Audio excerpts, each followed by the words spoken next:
Now it is time to cut our twist wire to go in our earrings.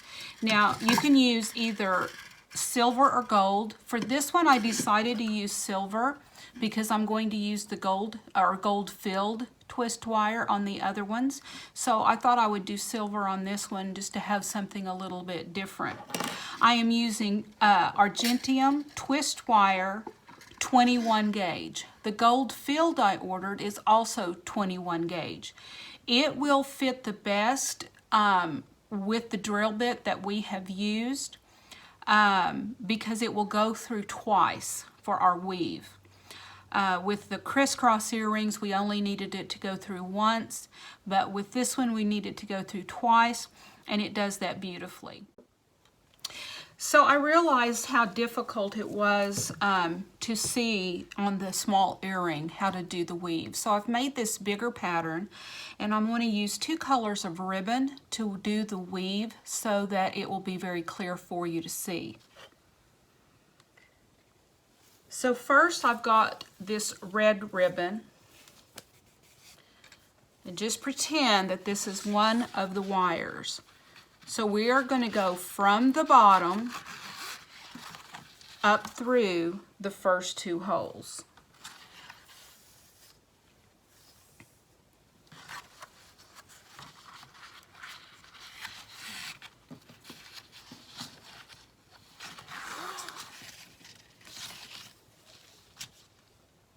And so the center should be right there at the back.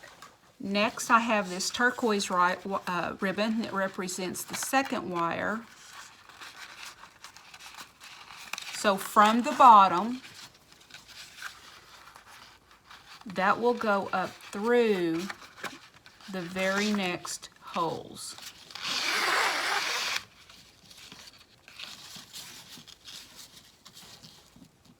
Okay. Now, once you have those up, this red wire is going to crisscross, and it's going to go in the very next empty hole.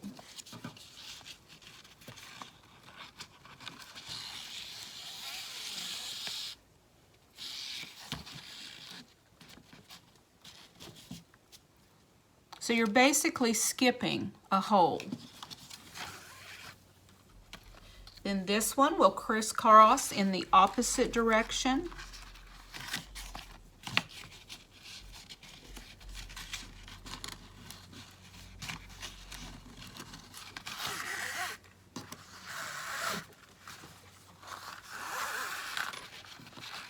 And so you have your first crisscross. Now you're going to do the same thing with the next wire. You're going to crisscross into the very next available hole, and then you're going to crisscross the partner.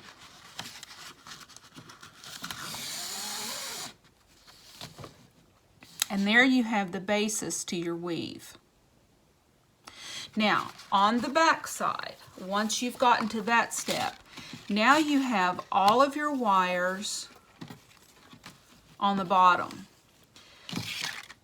We're going to put them through to the front by going to the exact opposite hole .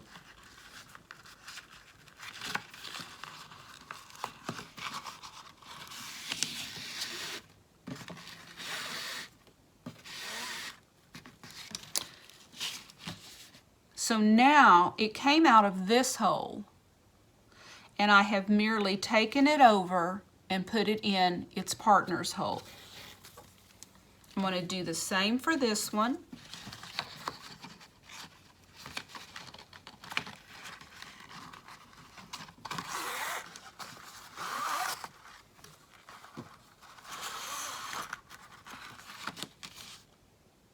Okay, I'm going to show you briefly. You will see that is what I did on the back of the earring. It looks exactly the same.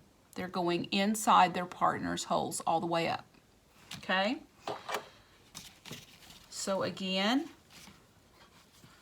this wire is going to go exactly to the opposite side.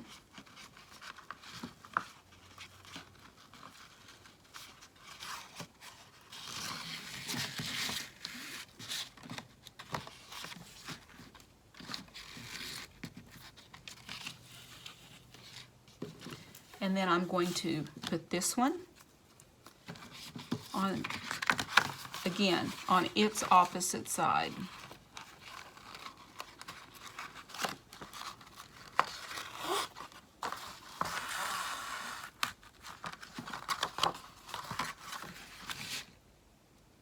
Okay. Now on this side, we have our crisscrosses, and at the point of each one, we have the wires coming back out. So I'm going to go to this red one. I'm going to go in the very next empty hole.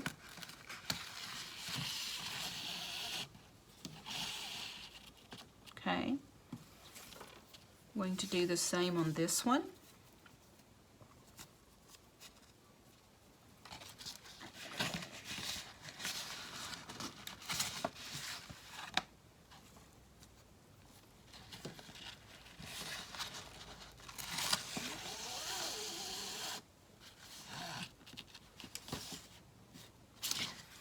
Now I'm going to take the turquoise again.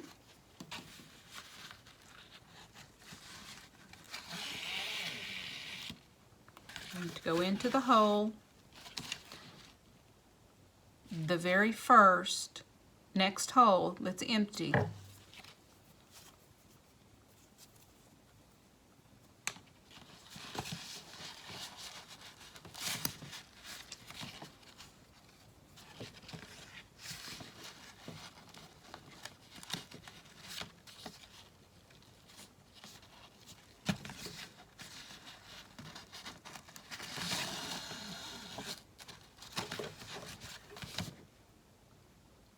There's our weave. I'm going to turn it over.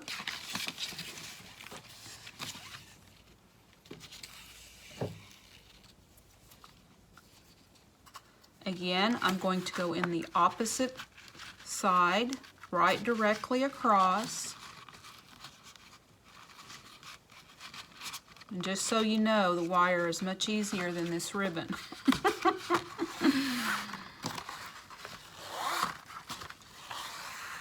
Okay, directly across. We're on the back side.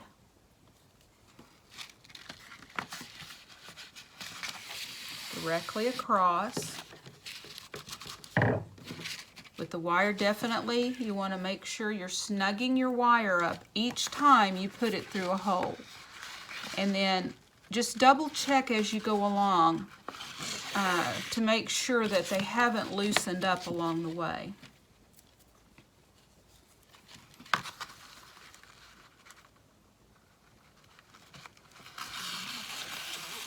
Okay, so we've got, again, that's the back side. They're going into their partner's holes. Back on the front side.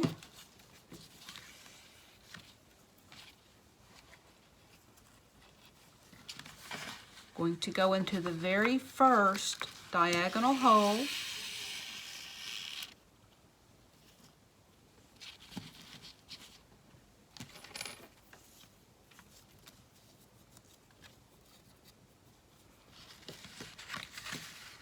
Going to crisscross its partner.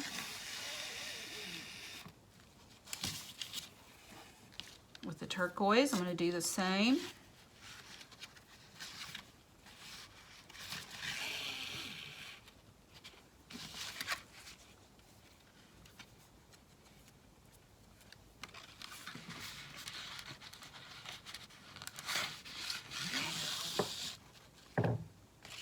Okay.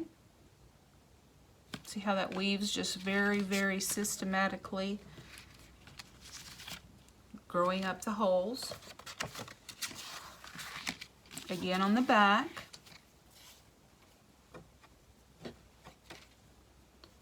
Taking the red ribbon directly across into its partner's hole.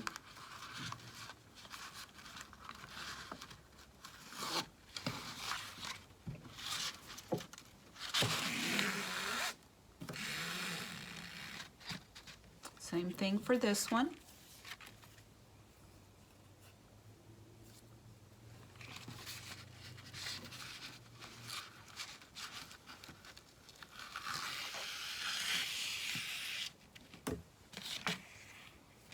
Then for the next wire, directly across into its partner's hole.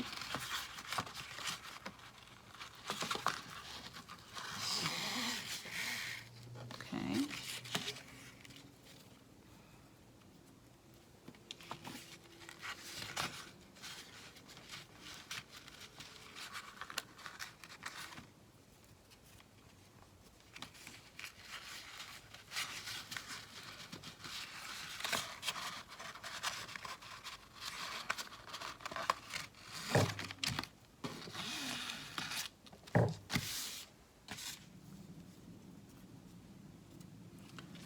Next, again, we're going to crisscross over into the very next empty hole.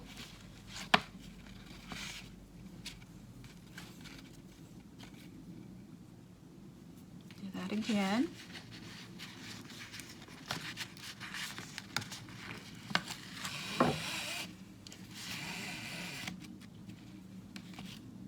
Okay.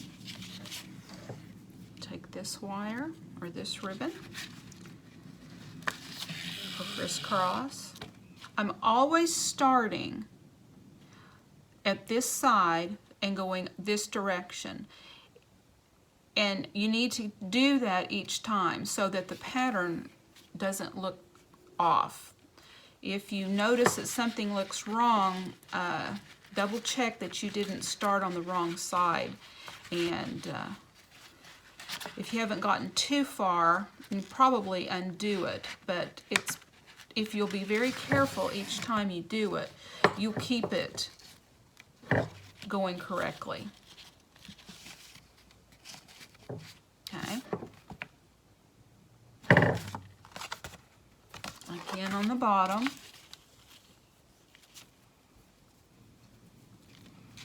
We're going to go into the partner's hole directly across.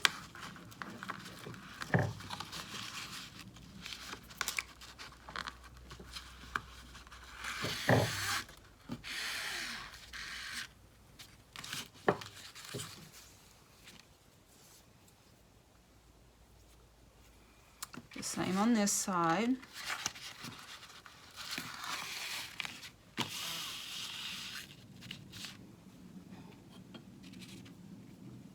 Again with the turquoise. Directly across into its partner's hole.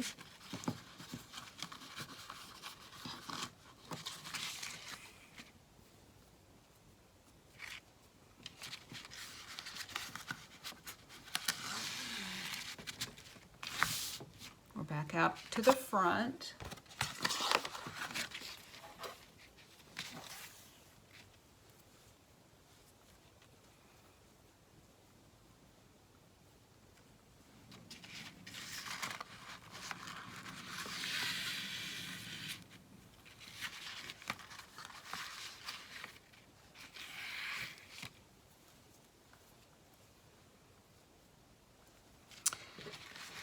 Again, crisscross. Now this one is going to wind up even.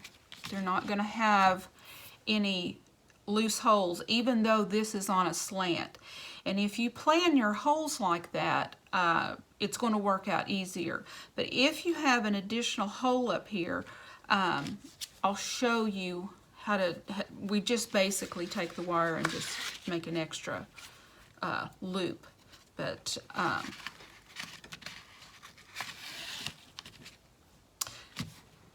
and there you're done. But let me show you, if we had an additional hole here.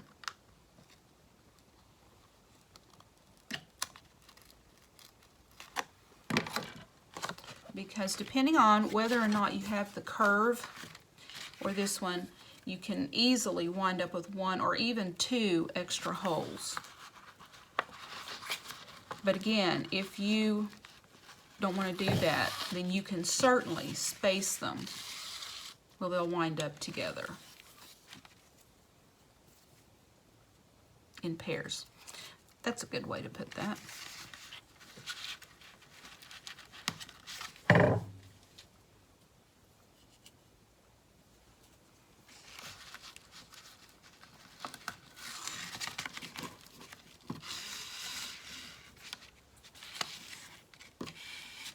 Okay. So if we were at this point, what I would do, the very next, same pattern, you would take this one and you would go into the very next hole.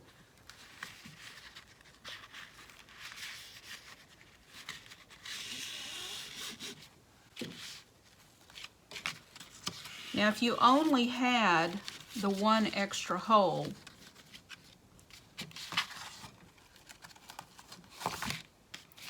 then you would just need to do that one stripe. If you had even another hole up here, rather than putting that in there, okay? So if you, let's say you had another additional hole,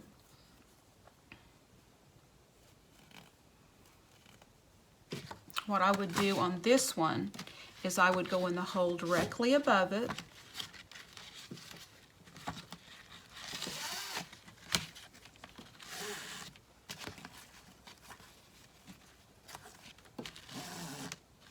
So now, instead of going over, it's come up, and then I would loop it into the additional hole. And that's exactly what I had to do on this earring. If you'll notice, there are two that do not crisscross. Those two right there, I did exactly that. I came up here, and then I came here. And as small as the earring is, you'll never notice. It just looks like it continues to weave. But if you want to get very particular about it, if that's just something that's going to bother you, then make sure that all your holes match and that you've got an even number, not an even number of holes, but that you've got a hole that corresponds on each side.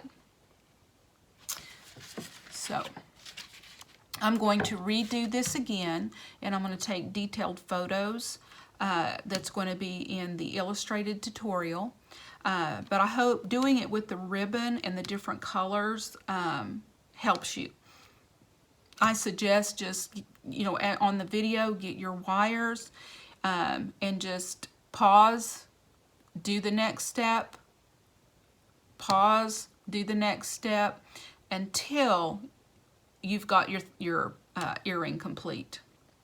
Now, another suggestion is, if you've got some very inexpensive wire, there are different cheap wires, or you could just use some inexpensive brass wire. You might want to try this on your earring first before you actually use your silver or your gold wire. It'd be very easy once you've done it to just take your snips and just come along and snip the wires off. But at least it would give you a little bit of practice. It won't damage your earring to do the inexpensive wire, but it will give you some practice. That way, by the time you do your gold filled wire, then you'll feel very confident about the weave, how it goes, and then you'll be able to do it well.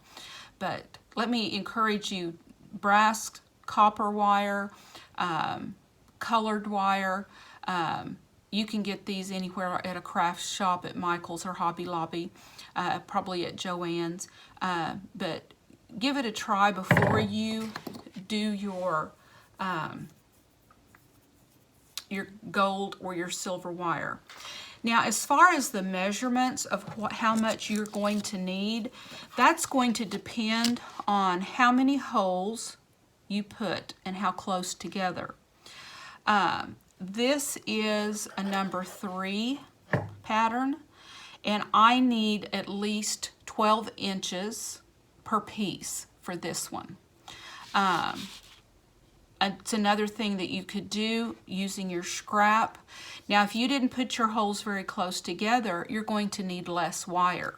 That's why it's difficult for me to say exactly how much wire you're going to need. So that's another reason it would be very, very good to do some test wire first when you practice. Measure out 12 inches for each piece. Weave your wire. Then if you have a lot left over, measure what you have left over. So if you've got 2 inches left over on each side, then you wouldn't want to take a full 2 inches off your measurement for each side, but you would take 1 inch off of each side. So let's say that you had 12 inches, and then you had each tail was 2 inches too long. You could take off 2 inches and do 10 inches of wire. That would leave you a full inch of a tail. You don't want to go right down to the last little bit, because it's going to get more and more difficult to weave in there. It's going to get more and more difficult to grasp with your pliers. So you do want some play, but I think 1 inch, 1.5 inches would be fine. So let me encourage you to take some test wire, some play wire.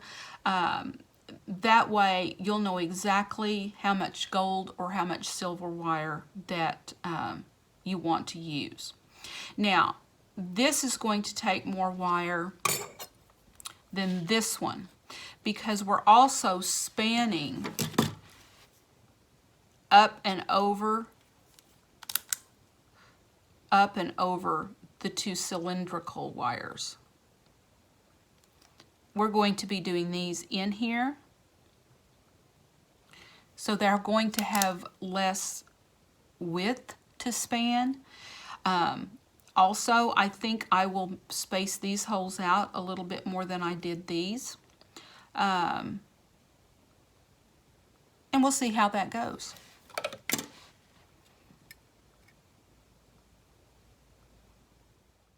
So we're going to take the first piece,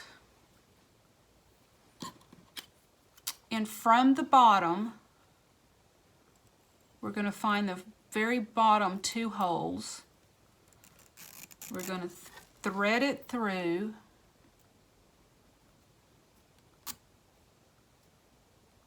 snugly.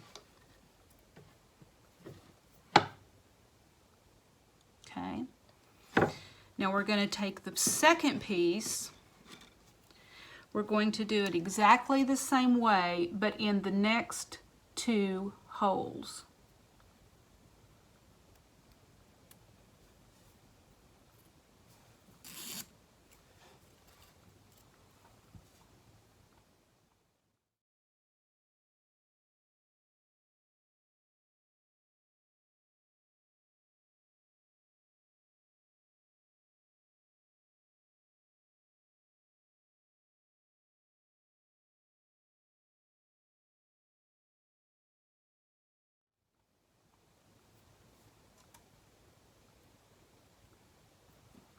So when you look from the top side, you have a wire sticking out of each of the first 4 or the bottom 4 holes.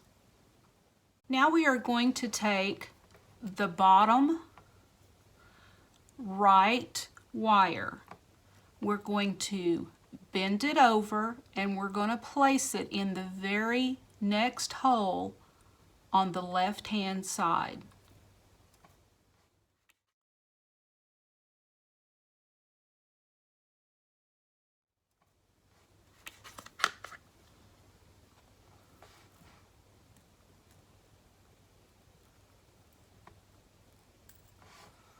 We're going to take our pliers and we're going to pull it snug. I like to take my finger and hold that wire in place, and I can feel when it gets very taut from my pulling.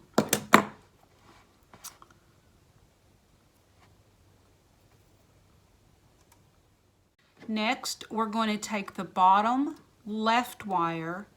We're going to do the same in the opposite direction and put it into the very next hole on the right side. So it will be crisscrossing over the first wire. Take your pliers and pull the wire snug. Make sure as you're doing this to look on the back, frequently check to make sure that all your wires are nice and taut. So next we're going to take the bottom left wire. We're going to do the exact same thing. We're going to loop it over, put it in the very next hole on the right hand side. We're going to take our pliers and we're going to pull it taut, snugging it up to the earring.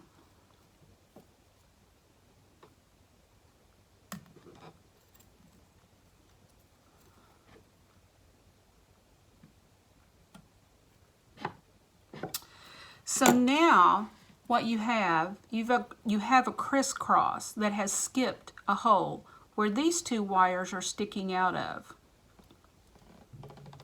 You will take that right hand wire, place it in the very next hole on the left hand side, pull it through, and snug it up taut.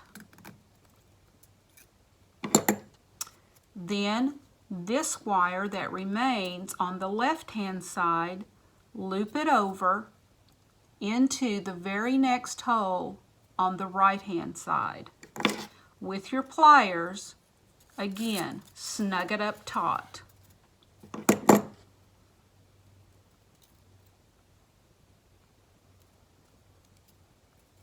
Double check everything to make sure your crisscrosses are exactly the way that you want them. Now, what we're going to do, we'll turn this over to the back.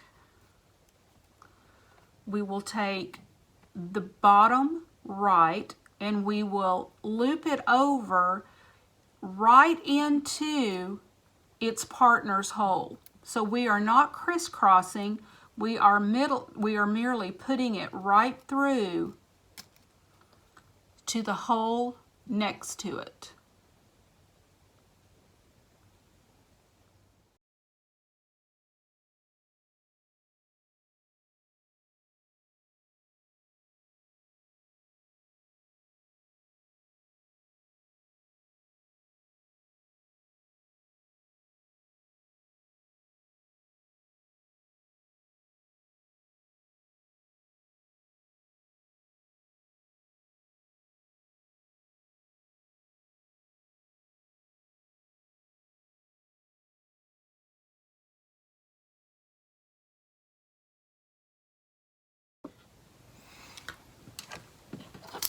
So now I wanted to show you how to finish off your wires once you've got your weave done. And I'm going to show you on the earring, but I'm also going to show you on the paper. So hopefully it will make more sense, because I know looking at this, it just seems like a jumble of wires. But just like we did in the crisscross earrings is exactly what we're going to do. So I have taken these two wires, pulled them to the opposite side from the holes they're coming out of. I've done the same to those. I have pulled them to the opposite side of the holes they're coming out of. Then I will take my pliers, and right where both of those sets of wires crisscross,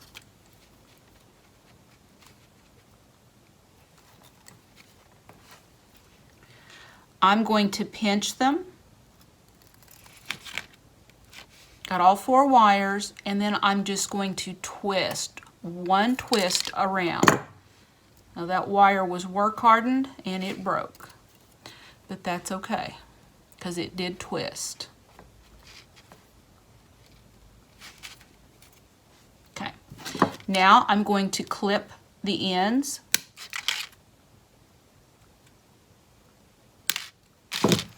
And I'm going to take my pliers and I'm going to tuck them down. Trim that a little bit closer. And I'm just going to take my pliers and I'm going to tuck them down so that they're not pointing up. I'll trim that one as well. I'm going to take my pliers and I'm going to tuck it down so that it's not sticking up. Okay, so now I want to show you on this what I did.